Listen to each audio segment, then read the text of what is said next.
BNP chairperson Begum Khaleda জিয়ার সঙ্গে সাক্ষাৎ করেছেন সেনাবাহিনীর প্রধান জেনারেল ওয়াকার উজ্জামান। বৃহস্পতিবার রাত 8:30টায় রাজধানীর গুলশানে বেগম জিয়ার বাসভবনে ফিরোজায় যান সেনাপ্রধান। রাত 9টার দিকে তিনি সেখান থেকে বের হয়ে যান। বিএনপি মিডিয়া সেল সদস্য শাইরুল কবির খান এ তথ্য নিশ্চিত করেছেন। শাইরুল কবির খান বলেন, বিএনপি চেয়ারপারসন বেগম খালেদা জিয়ার স্বাস্থ্যের খোঁজ নিতে এসেছিলেন সেনাপ্রধান। এই সময় সেনাপ্রধানের সঙ্গে তার সহধর্মিণীও ছিলেন। তারা প্রায় 40 মিনিট ফিরোজায় ছিলেন। তিনি আরও জানান, সেনাপ্রধান বাসভবনে পৌঁছালে মেজর জেনারেল অবসর ফজলে এলাহি আকবর তাকে স্বাগত জানান। ফজলে এলাহি আকবরকে উদ্ধৃত করে শাইরুল কবির জানান, সেনাপ্রধান বলেছেন বিএনপি চেয়ারপারসন ও সাবেক প্রধানমন্ত্রী যেন দ্রুত সুস্থ হয়ে ওঠেন, সেজন্য তিনি দোয়া করছেন।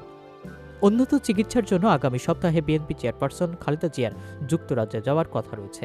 পরবর্তীতে পরিস্থিতিতে গত 6 আগস্ট মুক্তির পর ঢাকায় নিযুক্ত বিভিন্ন দেশের কূটনীতিকরা অনেকেই ফিরোজায় গিয়ে খালেদা জিয়ার সাথে সাক্ষাৎ করেছেন।